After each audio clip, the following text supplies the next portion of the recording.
What is up, you guys? 5'8" dunk group, vertical jump coach, brain cancer survivor, Lloyd here from Skigh Athletics. Today I will be showing you 4 different ways to train the hip flexor.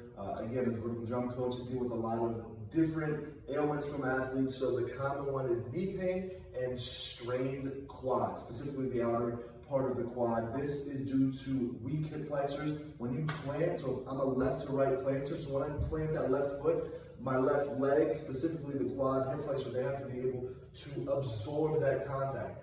Most of the time, people have very weak hip flexors, and that's just because they don't know this very simple exercise that can help them sprint up to the rim faster, plant even harder, jump even higher. It also helps with speed and your weight room strength as well. So I'm going to show you 4 different ways. One requires absolutely no equipment, so we'll start with that so I can explain the general basis of what we're trying to do here, the general concept.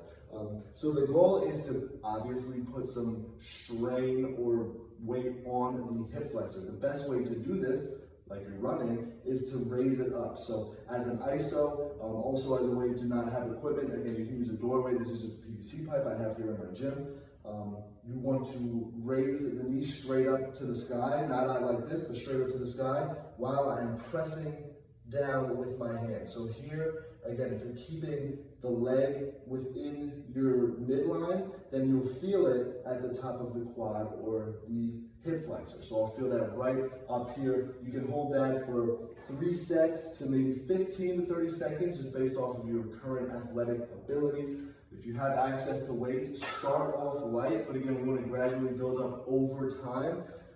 3 sets of 12 is normally good, and same concept, you put it on the dumbbell on top of the knee, you raise it up, keeping that toe flex the entire time, so I don't want to have my toe dragging, and I'm right here with it the whole time.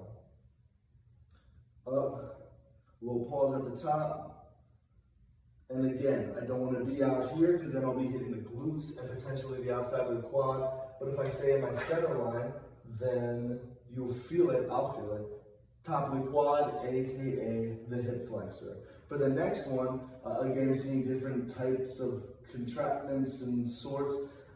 If you want the weight to be coming from down below, very easy. You go grab a kettlebell, whatever weight suits you. I think this is 30 pounds. I'm gonna have some form of stability still.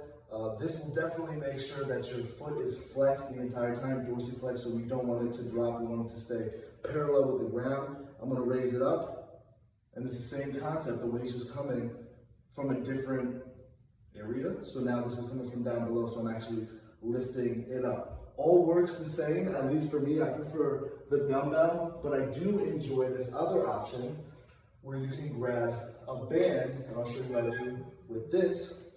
I use my one foot as an anchor, and then I put my other foot inside of it. And again, it's the same concept where I'm gonna be going up, holding, and again, you can do this as an ISO, or if you have a band, you can do it more as like an explosive, and then feel it actually how it would work if you were sprinting. So again, the whole time, the hip flexors getting strengthened. If you do have a strained quad, this will help it. If you do 3 to 5 sets of, again, feel it out, but you will be sore in the hip flexor the next day, so don't plan anything around it. Don't plan anything the next day.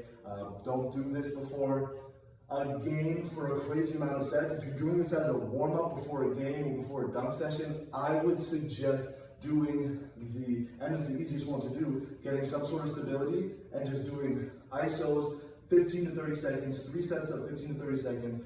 If this quad starts hurting during a dunk session, during a game, again, you can stand there. For me, I know I've had athletes before, younger athletes, that say, I don't want to do something like that before a game, during a game, I don't want people to look at me.